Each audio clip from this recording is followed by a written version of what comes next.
अब आते हैं आज की कहानी के ऊपर। दिल्ली के करीब गाजियाबाद है। गाजियाबाद की एक सोसाइटी में एक सरकारी अफसर रहते हैं। परिवार में उनकी पत्नी है, एक 13 साल की बेटी है और एक 10 साल का बेटा है। खुशहाल परिवार, सब कुछ ठीक ठाक, नौकरी भी ठीक, सरकारी अफसर है वो। दोनों बच्चे भी अच्छे स्कूल में पढ़ रहे हैं, पत्नी भी अच्छी है, जिंदगी ठीक ठाक चल रही है। लेकिन तभी लास्ट ईयर 2021 1 जनवरी को पहली बार इस परिवार पे एक मुसीबत आती है। इस परिवार की जो मुखिया सरकारी अफसर और उनकी पत्नी, उनके ईमेल पर एक धमकी भरा नोट आता है और उनसे कहा जाता है कि 10 लाख रुपए दे दो, वरना तुम्हारे परिवार के 4 लोग हैं घर में, चारों को मार डालेंगे। अब ईमेल पढ़कर वो परेशान होते हैं, लेकिन इससे पहले कि कुछ करें, सोचें कि फेक है क्या है, तब तक दूसरा मेल आता है। अब 10 की रकम 20 हो गई, रकम बढ़ती जाती है। 1 जनवरी से लेकर 24 जनवरी तक, अगले 23 दिनों तक ये मेल आता रहता है और आखिर में ये रकम 10 लाख से जो शुरू हुआ 10 करोड़ तक पहुंच जाता है। बाकायदा एक ईमेल आईडी था जिससे ये धमकी भरा मेल आता था। अब धमकी के साथ साथ फिर कुछ ईमेल में अजीब अजीब बातें आने लगी। एक आई कि पुलिस को खबर की, पैसे नहीं दिए तो हमें मालूम है तुम्हारे परिवार में तुम पति पत्नी हो, एक बेटी है एक बेटा है, चारों की लाशें मिलेंगी। फिर एक में आया कि तुम्हारी बेटी 13 साल की है लेकिन उसकी शादी भी करानी पड़ सकती है। अब ये सारी चीज़ें सुनकर परिवार डर गया कि करें तो क्या करें। इसके बाद उन्होंने गाजियाबाद पुलिस को इन्फॉर्म किया। अब मामला एक सरकारी अफसर का था, इस तरह से ब्लैकमेलिंग धमकी की थी। अब पुलिस ने तफ्तीश शुरू कर दी, लेकिन इधर अजीब चीज़ हो रही थी। हो ये रहा था कि अब धमकी देने वाला ऐसी ऐसी चीज़ें बता रहा था जो यकीन करने लायक नहीं था। जैसे वो बताता कि आज तुमने घर में क्या किया, पति ने क्या किया, पत्नी ने क्या किया, बेटे ने क्या किया, बेटी ने क्या किया, कौन मेहमान घर में आया था, खाना क्या खाया। उसने कहा कि तुम्हारी हर हरकत पर हमारी नजर है और इसलिए जो हम कह रहे हैं अगर तुमने वो नहीं माना तो इसका अंजाम बुरा होगा। अब ये ऐसी ऐसी चीजें थी कि सुनकर परिवार डर गया। ऐसा लगा कि कोई घर में उनकी नजर रखे हुआ है। अब उन्होंने पूरे घर की तलाशी ली, कोई हिडन कैमरा है, क्या है, कहाँ है, बट कुछ समझ में नहीं आ रहा है। और उधर जो धमकी देने वाला है, ब्लैकमेल करने वाला है, वो लगातार कह रहा हमें हर चीज के बारे में जानकारी है। तो खैर ये पूरा मामला जब हो गया, 23 जनवरी को पुलिस ने 2021 में मुकदमा दर्ज किया कि एक सरकारी अफसर के घर में इस तरह धमकी दी जा रही है और उनके घर की हर चीज़ों पर नजर रखी जा रही है, प्राइवेसी तक छिन गई है। अब क्या करें, कौन आ रहा है, क्या जा रहा है। अब वो परेशान, 2 छोटे बच्चे हैं, पति पत्नी है, कुछ भी हो सकता है। तो खैर पुलिस ने भी बड़ी सीरियसली इस कंप्लेंट को लिया। 27 जनवरी को इस केस का खुलासा हुआ था। 23 जनवरी को तो पुलिस ने इस केस को दर्ज किया था, लेकिन उस खुलासे से पहले भी बहुत कुछ हुआ इस केस में। हुआ ये कि जब पुलिस ने केस दर्ज किया तो इसके बाद पुलिस को कहा गया कि चलो एक टीम चलकर, घर वालों ने बताया कि छोटी छोटी बातें वो हमें बता रहा है कि कौन क्या कर रहा है, किसने क्या कपड़े पहन रखे हैं, किसने क्या खाना खाया, किसने क्या कब खाना बना, कौन मेहमान आज घर में आया, घंटी कितने बार बजी।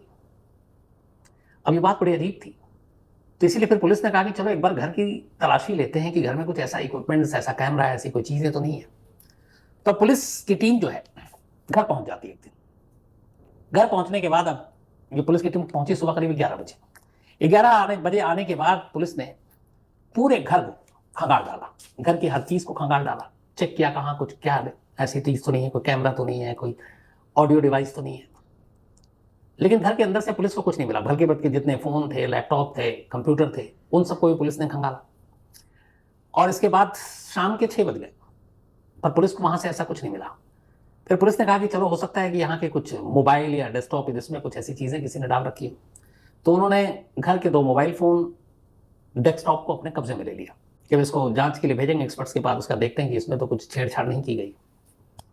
साथ ही पुलिस ने कहा कि आप अपने घर के सारे ईमेल आईडी और पासवर्ड भी बदल दीजिए। सब कुछ बदल दिया।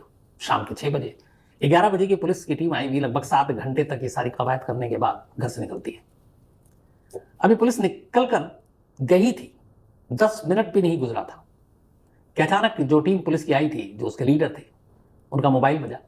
उन्होंने फोन उठाया, सामने से वही सरकारी अफसर का फोन। उन्होंने कहा कि आपके निकलते ही फिर से एक मेल आया और कहा गया कि तुम लोगों ने ठीक नहीं किया पुलिस को खबर करके।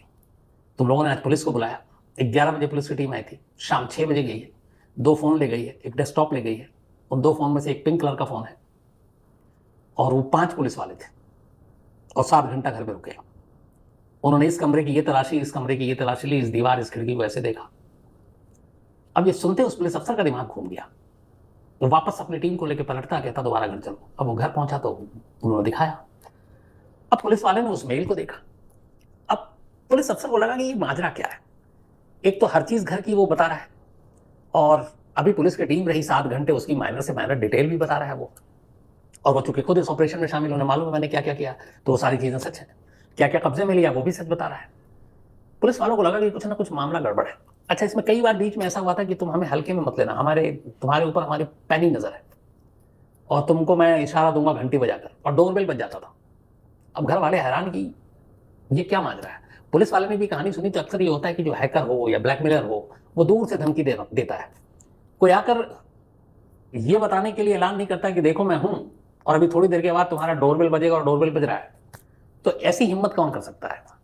अब जब ये सारी चीजें हुई तो पुलिस अफसर को लगा कि मामला कुछ गड़बड़ है। अब उन्होंने घर की फिर से तलाशी ली। तो घर के सारे मेंबर अब शक किस पे करें।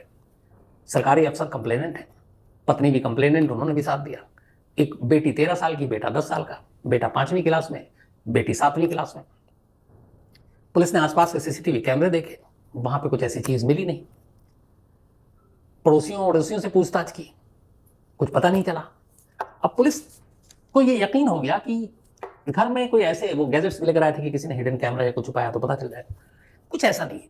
तो फिर इस चारदीवारी के अंदर की बातें बाहर से कोई शख्स कैसे भेज रहा है और कैसे बता रहा है, ये पुलिस के लिए सबसे बड़ा चौंकाने वाला सवाल था। बड़ी देर तक सोचा पुलिस ने, फिर पुलिस इस यकीन पर पहुंची कि ये काम घर के अंदर ही कोई कर रहा है।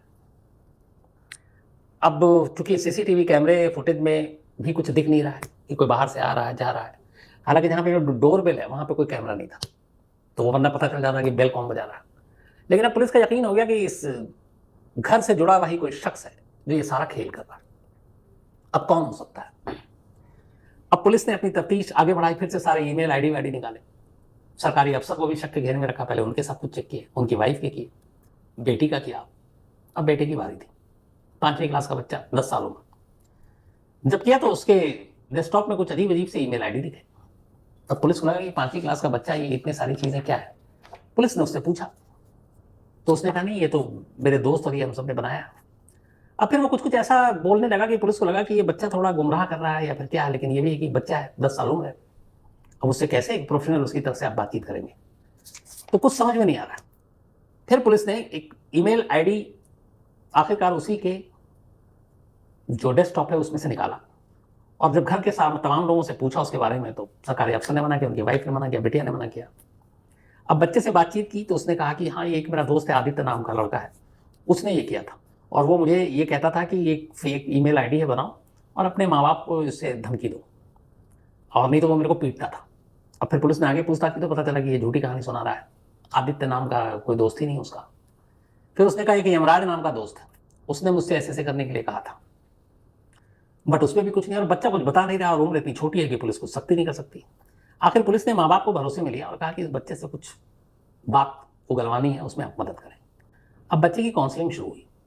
एक माँ बाप के तौर पर पुलिस वाले भी अब दोस्त बनकर, अब वैसे देखिए कि 5वीं क्लास में 10 साल की उम्र, कितना ज़्यादा दिमाग डेवलप होगा। खैर, जब उसकी काउंसलिंग हुई तो थोड़ी सी मेहनत लगी, लेकिन बच्चा फिर सच बोलने पर तैयार हो गया। फिर उसने कहानी सुनाई, और ये कहानी आंखें खोलने वाली है। उसने कहा कि दिसंबर 2020 में, ये कहानी शुरू थी 1 जनवरी से, जब न्यू ईयर की छुट्टी होती है उससे पहले स्कूल खुला हुआ था। तो एक रोज इस स्कूल में साइबर सिक्योरिटी के ऊपर एक स्कूल वालों ने कोई एक प्रोग्राम रखा हुआ था, तो बच्चों को बताने के लिए फोन, लैपटॉप, मोबाइल और क्या चीजें अच्छी हैं क्या बुरी हैं, और साइबर क्राइम क्या होता है, हैकिंग क्या होती है, तो ये सारी चीजें को रखने के लिए, बताने के लिए स्कूल वाले ने बुलाया एक्सपर्ट्स को। अब उसमें ये बच्चा भी था, उसने ये सारी चीजें देखी, उसने बताया कि कैसे फेक आईडी भी बनता है, कैसे आप ये सब कुछ कर सकते हो। उस बच्चे ने सब कुछ बड़े ध्यान से सुना, गौर से सुना, क्लास से बाहर आया। अब उसका दिमाग कि ये सच बोल रहे हैं झूठ बोल रहे हैं, कोई कैसे किसी का ये कर सकता है, कोई कैसे किसी की आईडी चुरा सकता है या उसके सारे डिटेल निकाल सकता है और पता ना चले।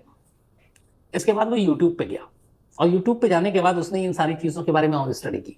मोबाइल हैकिंग कैसे होती है, वीडियो देखे उसने मोबाइल हैकिंग के, अलग अलग जो लोग डालते हैं, कई बार देखिए उसका कहाँ कहाँ इस्तेमाल होता है। फर्जी ईमेल आईडी बनाने का तरीका, अब ये सब कुछ उसने किया, सीख गया। अब उसने कहा कि इसको कहाँ इस्तेमाल करें। फिर उसने कहा कि घर से ही शुरू करते हैं। उसके बाद उसने फेक ईमेल आईडी बनाई और उसने उसके बाद अपने माँ और बाप को धमकी देना शुरू किया और कहा कि अगर पहले 10 लाख नहीं दिया तो ये फिर ये तुम्हारे घर में एक 13 साल की बेटी, उसकी शादी भी करानी पड़ सकती है।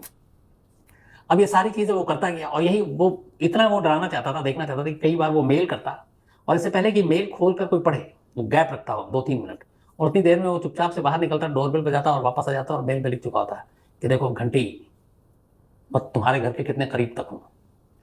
तो अब घर वाले फिर उसे ये भी पता, चुके वो घर में ही है, कि आज खाना क्या बना है, किसने क्या पहना है, कौन घर में मेहमान आए हैं।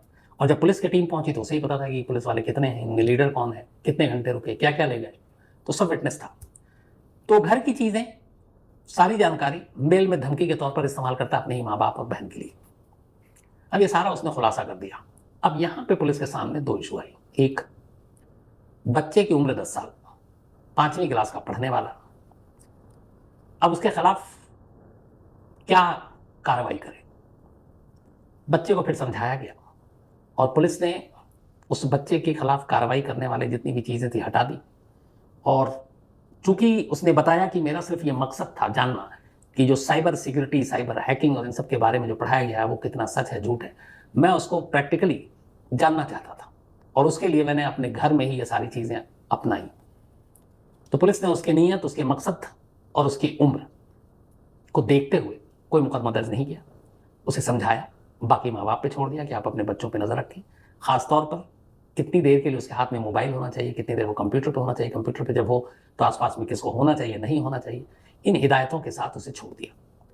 अब आप बताइए, एक 10 साल की उम्र 5वीं क्लास का बच्चा लगभग 23 दिनों तक अपने पूरे परिवार को डराता रहा और तमाम वो चीज़ें की जो शायद बड़े बड़े घात जो प्रोफेशनल क्रिमिनल सोच सकते हैं वैसा, लेकिन यहाँ मकसद कुछ और था। फिर भी ये चीज़ें बताती हैं कि अगर बच्चों के ऊपर कंट्रोल ना हो और वो कब क्या कर रहा है उस पर माँ बाप की नज़र ना हो तो बच्चों के बिगड़ने के पूरे चांसेस होते हैं।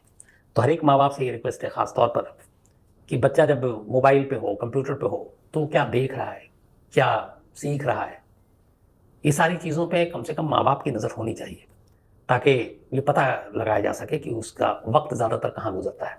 और एक बार अगर शुरू से ये सारी चीज़ें हो गई तो फिर बच्चे भी वो सब सच बता देते हैं और माँ बाप को भी पता होता है कि वो क्या कर रहा है, तो शायद ये चीज़ें ना हो। वरना सोचिए उन माँ बाप के ऊपर, इन्हीं सरकारी अफसर, उनकी वाइफ के बारे में कि 23 दिन उन्होंने कैसे गुजारे और जब सच पता चला होगा तो उन पर क्या बीती होगी। तो ये एक सबक देने वाली कहानी थी और चौंकाने वाली भी।